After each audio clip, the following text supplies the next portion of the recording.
Bonjour à toutes et à tous. Ce matin, un même réflexe traverse toutes les puissances que nous allons décrypter. Quand la règle gêne, on ne la change pas, on la contourne. L'Iran vient de le démontrer en mer en laissant mourir un accord plutôt que de le rompre ouvertement. La Chine le fait en silence avec un missile qui parle plus fort que n'importe quel communiqué. Washington le fait à l'envers en retirant ses garanties sans jamais l'annoncer clairement à ses propres alliés. Et jusque dans la finance américaine et la justice française, ce matin, ce sont des mécanismes techniques, un rachat bancaire et un arrêt de cour d'appel qui redessinent des rapports de force que les urnes ou les traités auraient dû trancher.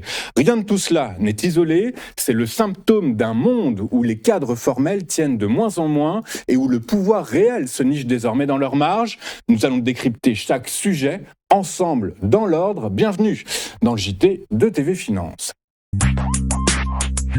Des missiles contre des navires civils, un accord déjà mort-né. L'armée iranienne a tiré au moins 2 missiles sur des navires commerciaux dans le détroit d'Ormuz hier soir, selon 2 responsables américains cités par Axios, 2 sources désormais convergentes, ce qui solidifie l'information sans la rendre officiellement confirmée par Téhéran. Ces frappes ne cassent pas une simple accalmie, elles font exploser un protocole d'accord signé il y a moins de 3 semaines, dans lequel l'Iran s'engageait précisément à cesser ses tirs dans le détroit. Pire, un accord d'une semaine, plus récent encore, négocié fin juin pour stopper spécifiquement ces attaques, venait tout juste d'expirer. L'Iran n'a donc pas contourné un cadre flou, il a laissé mourir un cadre daté puis frappé le lendemain. Voilà ce que l'on sait à ce stade. Un pétrolier touché par un projectile non identifié près de Lima à Oman, selon le Centre britannique des opérations maritimes. Un second navire, un méthanier qatari, visé lui par un missile distinct, selon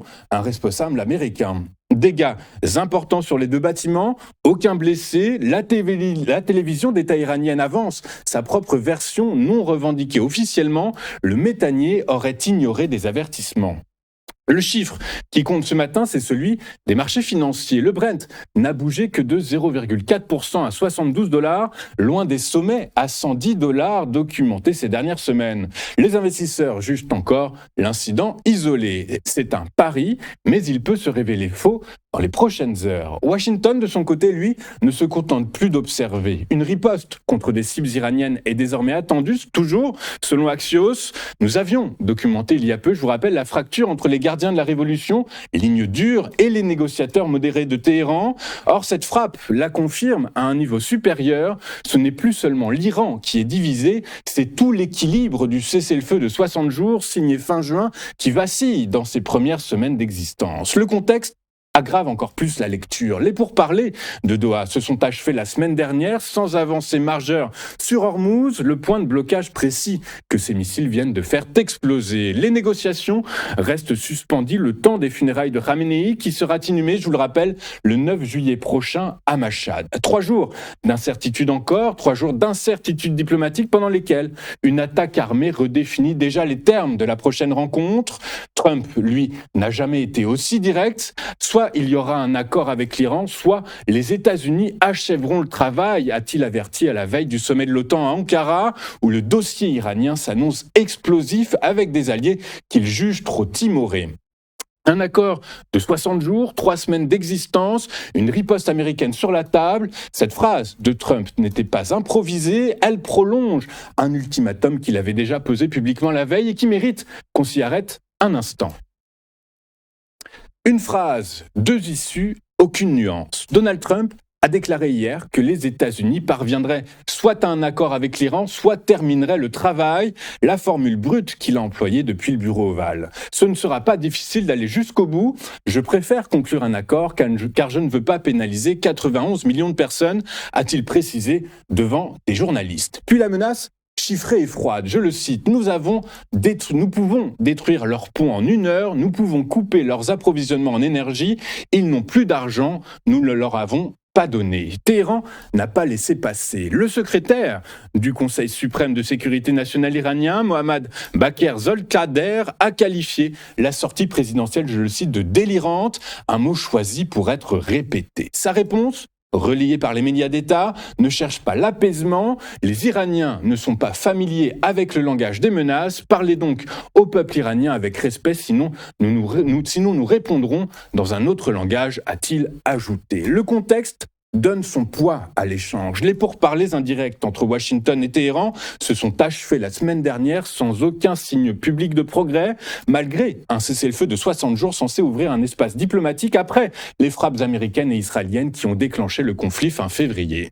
Trump s'exprime aussi au lendemain des funérailles du guide suprême Ali Khamenei, où l'Iran s'est présenté non pas affaibli par la guerre, mais défiant, uni, déterminé à peser sur la suite. Ce que cet échange révèle en réalité, ce n'est plus une négociation feutrée entre chancelleries, c'est un duel de posture publique où chaque camp calibre ses mots pour l'opinion intérieure autant que pour l'adversaire. Trump chiffre sa menace, pont, énergie, argent, pour paraître en position de force face à des sondages qu'il fragilise. Téhéran répond par le registre de la dignité nationale, exactement la ligne dure qu'affichait déjà son cortège funéraire. Un accord ou la fin des ponts, une menace délirante ou un langage qu'on n'emploie plus. Les deux camps parlent fort, aucun ne recule. Pendant que Washington et Téhéran s'affrontent à coups de déclaration, une autre puissance choisit un langage plus silencieux, mais tout aussi explicite pour rappeler sa force, direction le Pacifique. Un sous-marin, une ogive factice, un silence diplomatique rompu par la colère de 3 alliés américains en une seule journée. La marine chinoise de l'Armée populaire de libération a tiré hier un missile balistique stratégique depuis un sous-marin vers l'océan Pacifique, un essai rare que Pékin qualifie d'entraînement annuel de routine. L'engin a survolé les zones économiques exclusives de la Micronésie, de Nauru, de Kiribati et de Tuvalu avant de s'abîmer près de leurs frontières communes. La Chine assure avoir informé au préalable les pays concernés et affirme respecter le droit international sans viser aucune cible précise, sans toutefois identifier le missile ni sa portée. Washington ne s'est pas contenté de surveiller. Le département d'État a durci le ton à l'heure où les États-Unis travaillent plus dur que jamais pour empêcher la prolifération nucléaire, la Chine fait exactement le contraire selon son porte-parole Tommy Pigott. Washington réclame davantage qu'un dialogue, un système de notification régulier pour tous les tirs d'ICBM et lancements spatiaux, l'engagement que respectent, selon lui, les 4 autres membres permanents du Conseil de sécurité de l'ONU. Une façon de souligner que Pékin reste seul à s'y soustraire. 3 alliés, 3 réactions en cascade. La Nouvelle-Zélande qualifie l'essai de regrettable et préoccupant, un tir mené dans une zone que le traité de Ratonga a désigné exempte d'armes nucléaires depuis 1986 et que Pékin a pourtant signé en 1987. L'Australie parle d'un geste déstabilisateur pour la région. Le Japon exprime de vives inquiétudes. Taïwan va plus loin. Ce tir illustre les ambitions expansionnistes croissantes de la Chine dans le Pacifique occidental. Washington, en écho, réaffirme la fermeté de ses engagements de défense envers ses alliés. Ce que ce tir révèle vraiment, c'est que ce n'est pas l'essai en lui-même qui doit alerter. Les puissances nucléaires emmènent régulièrement, je vous le rappelle, Washington l'an dernier en Floride, l'Inde en décembre, la Russie en octobre. Mais c'est le refus chinois de la transparence que Washington réclame précisément aujourd'hui. Le dernier tir chinois de cette ampleur, un DF-31B lancé depuis Hainan en 2024, marquait déjà une première en 44 ans. Celui-ci confirme désormais une tendance. La Chine sort de sa doctrine de discrétion, généralement confinée à ses frontières selon le Pentagone, et refuse dans le même geste le cadre de notification que Washington juge être la norme entre puissances nucléaires. Le moment choisi n'est pas neutre. Cet essai survient la semaine où Xi Jinping précisément s'intéresse de très près à Pékin, à Poutine et à Trump, et où il s'impose comme l'arbitre silencieux des grandes crises mondiales. Un ICBM testé à quelques jours de ces potentiels sommets, notamment avec Donald Trump en septembre, c'est un rappel. C'est un rappel et non pas une coïncidence. La diplomatie de Pékin se négocie désormais depuis une position de force nucléaire assumée. Un sous-marin, une ogive factice, 4 zones économiques survolées. Washington accuse, Pékin ne s'explique pas. Cette démonstration de force chinoise n'est pas isolée, elle intervient au moment précis où l'autre grande alliance militaire occidentale, l'OTAN, doute elle-même de sa propre solidité et Washington envisage d'alléger sa présence sur le continent qu'elle est censée protéger. Un tiers, c'est la proportion des forces américaines en Europe que Trump a envisagé de retirer ce printemps, une punition selon de sources proches du dossier pour des alliés jugés absents pendant la guerre en Iran.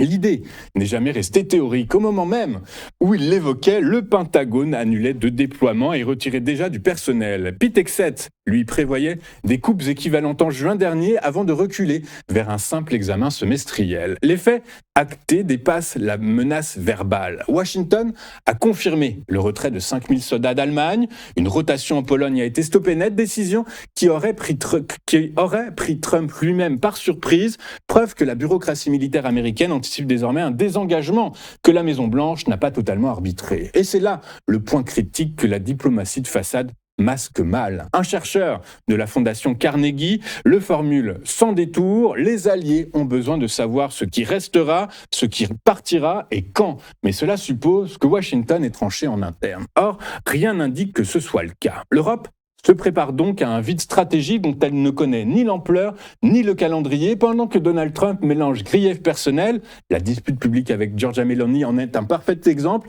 et ambition territoriale non résolue sur le Groenland, un territoire pourtant membre de l'Alliance. Le paradoxe ukrainien referme la boucle. Zelensky dînera avec les dirigeants à Ankara sans participer aux réunions officielles, confirmation silencieuse que l'adhésion de Kiev à l'OTAN reste lettre morte au moment précis où les Européens s'apprêtent à débloquer des dizaines de milliards pour prouver leur loyauté à Washington. L'Amérique retire ses troupes de l'intérieur de l'Alliance tout en exigeant plus de dépendance financière de ses membres, une équation qui n'est pas soutenable indéfiniment.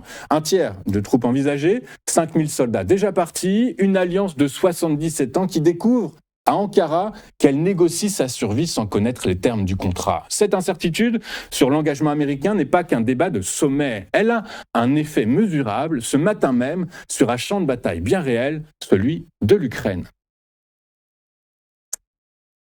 2700 km, c'est la distance entre l'Ukraine et la raffinerie d'Omsk, la plus grande de Russie. Un drone ukrainien vient de la frapper. Ce n'est plus une frappe, c'est une démonstration de portée, la veille d'une nuit qui a révélé l'inverse exact côté défense. L'armée ukrainienne a touché hier, lundi, cette raffinerie en Sibérie profonde, l'une des attaques les plus lointaines de la guerre.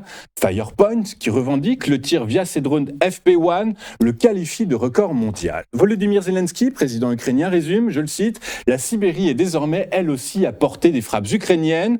Kiev a simultanément touché les ports baltes d'Oust-Louga et de Vostok, mais la même nuit du 6 au 7 juillet, c'est-à-dire cette nuit, eh bien Moscou a répondu par une frappe massive sur Kiev, plus de 20 morts, une cinquantaine de blessés et le détail technique qui change tout. Sur 23 missiles balistiques Iskander et 6 zircons hypersoniques tirés, l'Ukraine n'en a intercepté aucun.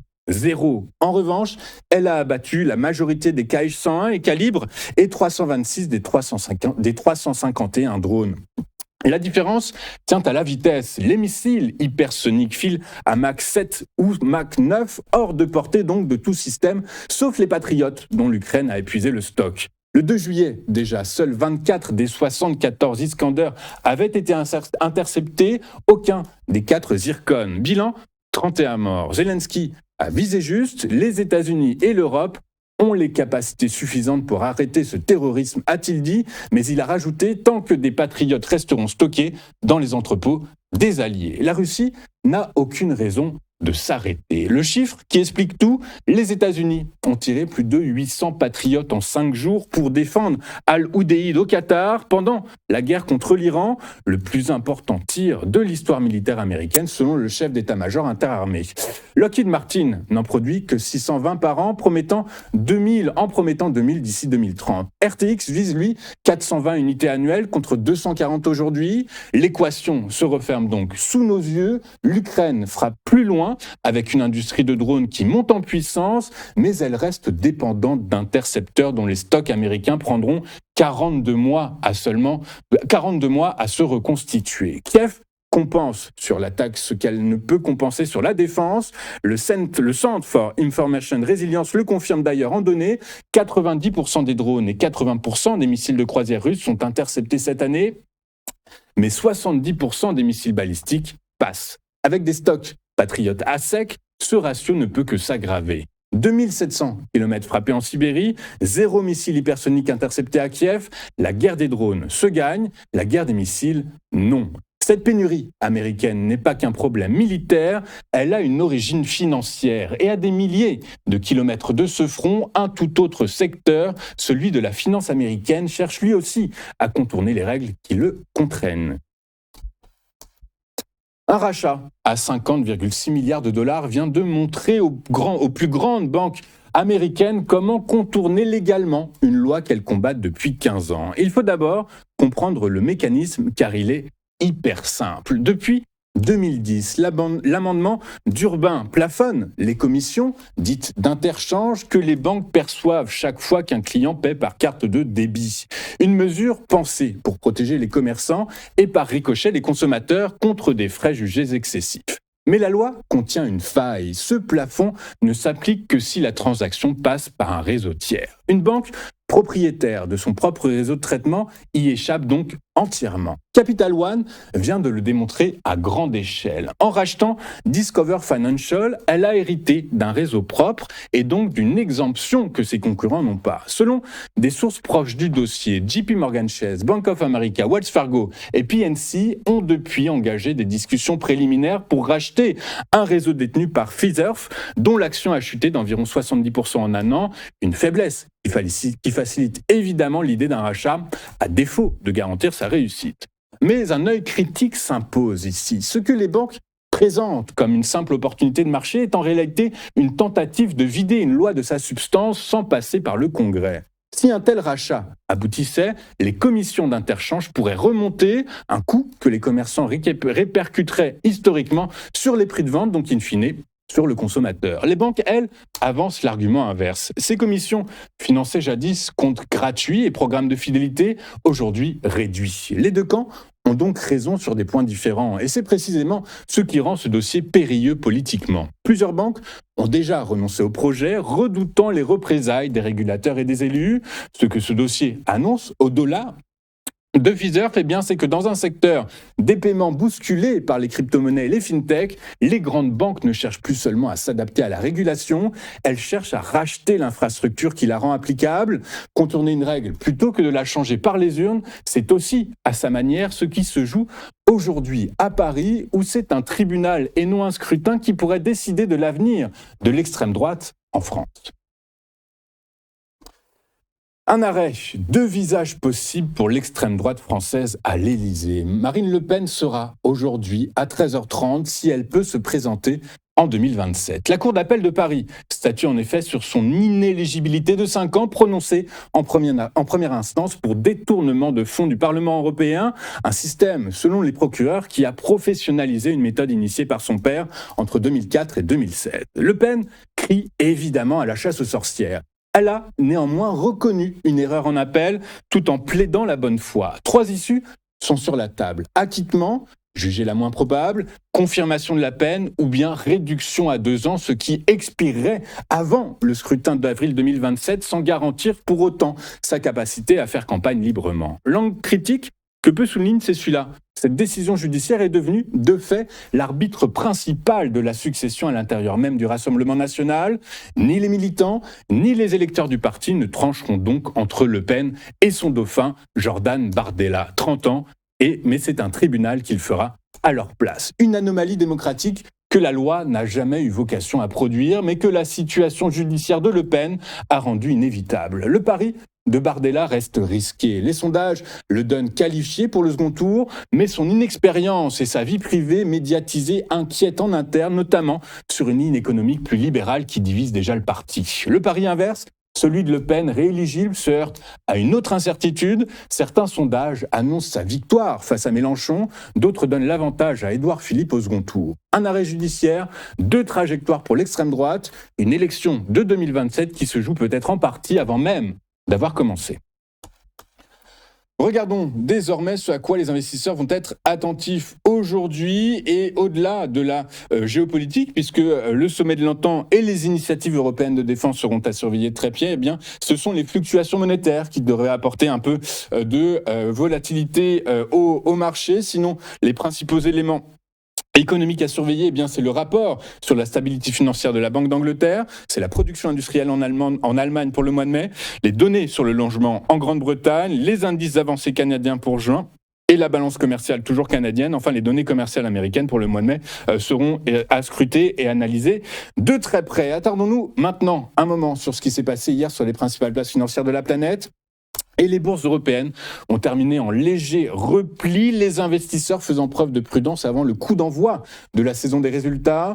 Les marchés surveillent les publications des grands groupes technologiques avant que les interrogations persistent sur les investissements dans l'intelligence artificielle. En parallèle, les déclarations de responsables de la Banque centrale européenne laissent entrevoir la possibilité d'un nouveau relèvement des taux si les tensions inflationnistes réapparaissent. Le CAC 40 a cédé 0,3% et le stock Europe 600 a, lui, reculé de 0,38%. À Wall Street, le S&P 500 a pris 0,6%, le Nasdaq 0,96%. Ils ont tous les deux poursuivi leur progression hier, soutenus par le rebond des semi-conducteurs, tandis que le Dow Jones est lui resté stable après un nouveau record en séance. Le regain d'intérêt pour les valeurs liées à l'IA a été alimenté par l'accord entre Broadcom et Apple sur des puces sur mesure. Les investisseurs se tournent désormais vers une saison de résultats très attendue, avec des bénéfices du secteur de la tech anticipée en hausse de 65% au deuxième trimestre, tandis que la perspective du hausse des taux fin juillet, continue de s'estomper. Enfin, les cours du pétrole sont restés quasi inchangés hier, le marché ayant largement anticipé la nouvelle hausse des quotas de production de l'OPEP+. Les investisseurs restent surtout attentifs à la normalisation progressive du trafic dans le détroit d'Ormuz, qui favorise un retour de l'offre. À cela s'ajoutent des perspectives de surproduction avec la sortie des Émirats arabes unis de l'OPEP+, et une demande chinoise qui demeure historiquement faible, deux facteurs susceptibles de maintenir la pression sur les prix. Le Brent a cédé hier 0,18% à 71,99 $. Le WTI, son homologue américain, a lui pris 0,2% à 68,55 $ le baril. J'en profite juste pour vous dire que selon certains médias, eh bien, les prix du pétrole augmentent à mesure que l'attention se porte sur la reprise de l'offre et de la demande, mais pour certains analystes, eh bien, le contexte fait que le cours du brut pourrait aller chercher les 40 $. On marque une première pause dans cette édition du 7 juillet 2026 et juste après, comme convenu, nous retrouverons Bernard Prats d'Esclos et ses Market Movers. À tout de suite sur Téléfinance.